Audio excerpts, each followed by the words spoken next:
त्रेतायुग में भाद्रपद माह के शुक्ल पक्ष की द्वादशी तिथि को माता अदिति और कश्यप ऋषि के घर भगवान विष्णु ने वामन भगवान के रूप में अवतार लिया। यह श्री हरि विष्णु का 5वां अवतार है।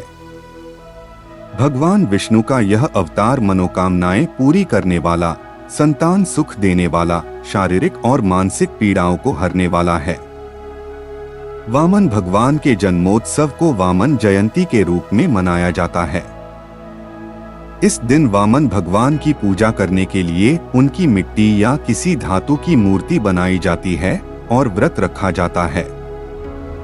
पूजन में पंचामृत को शंख में भरकर भगवान वामन का अभिषेक किया जाता है।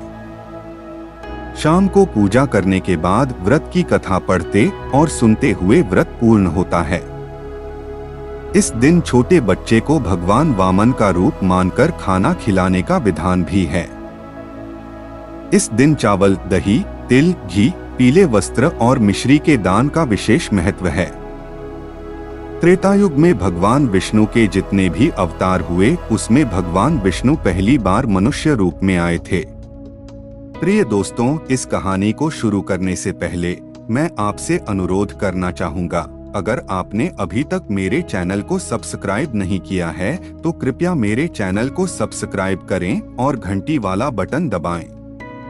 तो आइए जानते हैं भक्त वत्सल के इस लेख में वामन अवतार की संपूर्ण कथा।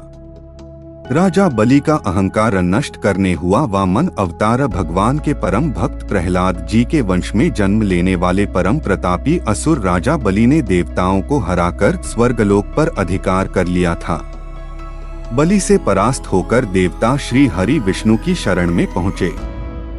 बलि अपनी वचनबद्धता और दान देने के लिए विख्यात थे, लेकिन दैत्यराज बलि को स्वयं के सबसे बड़े दानी होने का अहंकार भी हो गया था। देवताओं की विनती सुनते हुए विष्णु जी ने कश्यप मुनि और देवमाता अदिति के पुत्र के रूप में जन्म लिया। समय आने पर बौने वामन रूप में भगवान एक दिन राजा बलि की यज्ञशाला में पहुंचे। वामन भगवान को देख ब्राह्मण भक्त और दानवीर राजा बलि ने उनका आदर सम्मान किया और दान देने की इच्छा जाहिर की। तब वामन देव ने बलि से 3 पग धरती का दान मांगा। वामन भगवान की कद काठी देखकर, उनकी ऐसे दान की बात सुनकर वहां मौजूद सभी लोग उनका उपहास यानी मजाक उड़ाने लगे। स्वयं बलि ने भी भगवान से अधिक दान मांगने की बात कही, लेकिन भगवान ने सिर्फ 3 पग धरती दान में मांगी। इस बीच दैत्यों के गुरु शुक्राचार्य ने अपनी दिव्य दृष्टि से भगवान को पहचान लिया और राजा बलि को दान न देने का सुझाव दिया। लेकिन अपने वचन पर कायम रहते हुए राजा बलि ने वामनदेव को 3 पग धरती दान में देने का संकल्प ले लिया। बलि के संकल्प लेते ही वामनदेव अपने शरीर का विस्तार करने लगे और पलक झपकते ही विशाल रूप धारण कर लिया। अपने विशाल रूप में जब भगवान ने 3 पग नापने शुरू किए तो पहले पग में धरती और दूसरे पग में स्वर्गलोक को नाप लिया।